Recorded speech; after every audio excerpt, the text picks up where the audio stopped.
پھر انہوں نے خود ہی رونا شروع کر دیا۔ امی کیا ہوا؟ کیا ہوا؟ آپ کچھ بتاتی کیوں نہیں ہیں؟ خاصی دیر تک مجھے ایسے گھورتی رہی کہ جیسے پہچاننے کی کوشش کر رہی ہوں اور پہچان نہیں پا رہی ہوں۔ میں بھی ان کے پاس چپ چاپ بیٹھا رہا۔ پھر انہوں نے خود ہی رونا شروع کر دیا۔ امی کیا ہوا؟ کیوں رو رہی ہیں؟ بتائیں مجھے۔ جب سے نائمہ گھر سے گئی ہے میں تو خود پریشان ہوں۔ وہ کہاں چلی گئی ہے؟ لاپتہ ہو گئی ہے؟ اور پھر آپ کا اچانک اس کا نام لینا، جبکہ وہ ہمیں نظر نہیں آ رہی تھی۔ کیا ہوا ہے اس کے ساتھ؟ مجھے معاف کر دو بیٹا، میری امی مجھے کہہ رہی تھی۔ وہ بلک بلک کر رو رہی تھی۔ کیا بات ہے امی؟ مجھ سے کیوں معافی مانگ رہی ہیں؟ میں بہت گنہگار ہوں، بس تم مجھے معاف کر دو۔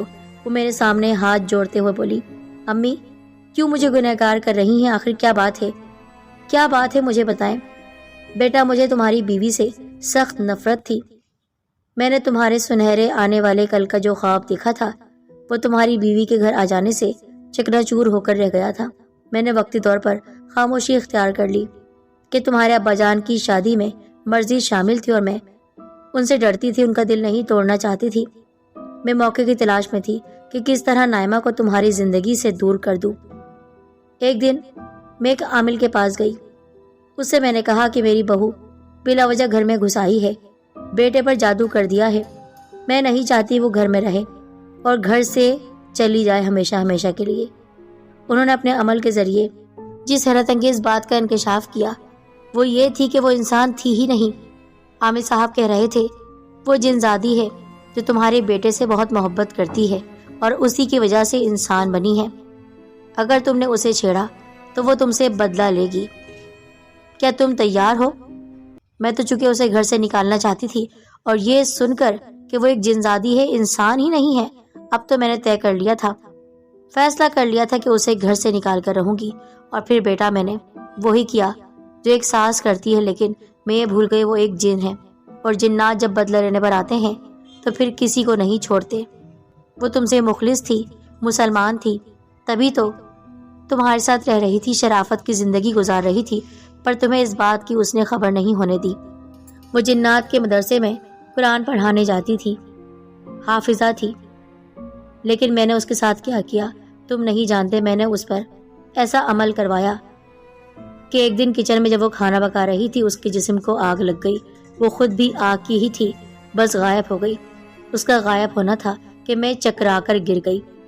پھر جب میں ہوش میں آئی تو مجھے ایسا لگ رہا تھا کہ وہ میرے سامنے کھڑی ہے اور کہہ رہی ہے آپ نے بہت برا کیا، میں نے آپ کو ماں سمجھا، اپنے شوہر کی ماں، میری ماں۔ میرے شوہر سے میں نے محبت کی ہے، وہ انسان تھا، لیکن پھر بھی میں اس پر عاشق ہوئی، اسے بدلہ لینے کے لیے نہیں، اسے تکلیف پہنچانے کے لیے نہیں، بس اس کے ساتھ زندگی گزارنے کے لیے۔ اور آپ نے مجھے اس کی زندگی سے نکالنے میں کوئی کسر نہیں چھوڑی، اور عامل کے ذریعے جو کچھ کروایا ہے یا آپ نے بہت برا کر دیا ہے اپنے حق میں، تب سے وہ میرے پیچھے ہے۔ میں اس سے ڈر رہی تھی، اس لیے میری خواہش تھی کس طرح مجھے اس سے چھٹکارا مل جائے۔ وہ مر کر بھی مجھے اپنی صورت دکھاتی رہی اور مجھے اس کی صورت دیکھنا گوارا نہ تھا۔ عامل جمشید سے میرا روحانی علاج ہونے پر وہ جنزادی جوش میں آ گئی۔ وہ گھر سے جانے کے بعد بھی میرے پیچھے ہی تھی، کیونکہ میں نے جس طرح اسے گھر سے نکالا تھا اس نے کہا تھا میں تم سے بدلہ لوں گی۔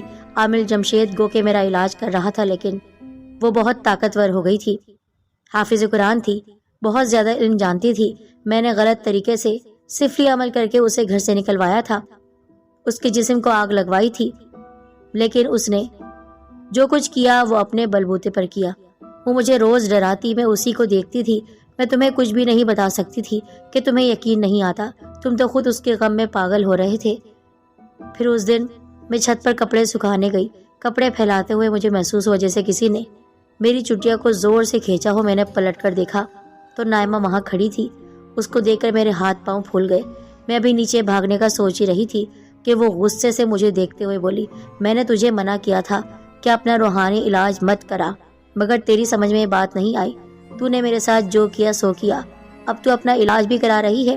مجھ سے چھٹکارا پانے کے لیے تو نے ایک عامل کو استعمال کیا، میری زندگی کو تو نے ختم کرنا چاہا، مجھے میرے شوہر سے الگ کر دیا کہ میں واپس اس کی زندگی میں نہیں آ سکتی، لیکن تو نے جو کر دیا ہے اس کے لیے میں تجھے کہیں کا نہیں چھوڑوں گی۔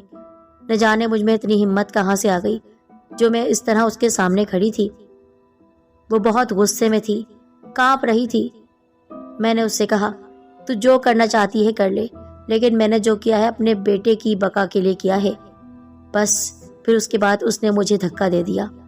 میں اپنے بچاؤ کے لیے تیزی سے سیڑھیوں کی طرف لپکی تو وہ میرے پیچھے پیچھے آئی تھی اور مجھے زور سے دھکا دے کر وہ پیچھے ہٹ گئی تھی۔ وہ وہیں کھڑی تھی لیکن تمہیں نظر نہیں آ رہی تھی، اور اس کے بعد میرے سر پر شدید چوٹ آئی اور میں بے ہوش ہو گئی۔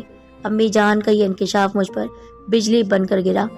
میری بیوی نائمہ ایک جن زادی تھی، اس بات کا تو مجھے بہت ہی زیادہ صدمہ ہوا تھا، لیکن صدمہ اس سے بڑی بات کا تھا کہ میری ماں نے سب کچھ جان بوجھ کر کیا تھا۔ وہ جن زادی تھی کوئی بات نہیں، مجھ سے محبت کرتی تھی اور میں اس کے ساتھ خوش بھی تھا۔ اس نے کبھی مجھ پر یہ بات ظاہر نہیں ہونے دی کہ وہ انسان نہیں ہے، لیکن میری ماں نے جو کچھ کیا یہ سن کر میں تھر تھر کانپ رہا تھا، غصے سے کانپ رہا تھا۔ اس نے کیوں میری بیوی کے ساتھ ایسا کیا؟ میں ان کے بستر سے دور ہٹ گیا۔ میں نے غصے سے اپنی انگلیاں بھینچی ہوئی تھی۔ غصہ اتنا شدید تھا کہ میں ہاسپٹل سے باہر نکل گیا۔ میں خود پر کنٹرول نہیں کر پا رہا تھا۔ نہ جانے میں کتنی دیر یوں ہی سڑک پر چلتا رہا، مجھے کچھ ہوش نہیں تھا۔ میری آنکھوں کے سامنے میری بیوی کا معصوم سا چہرہ آ رہا تھا۔ اس نے جو کچھ کیا یہ اس کی محبت تھی۔ میری ماں نے جو کچھ کیا میری محبت میں، لیکن اس نے مجھ سے میری محبت ہی چھین لی۔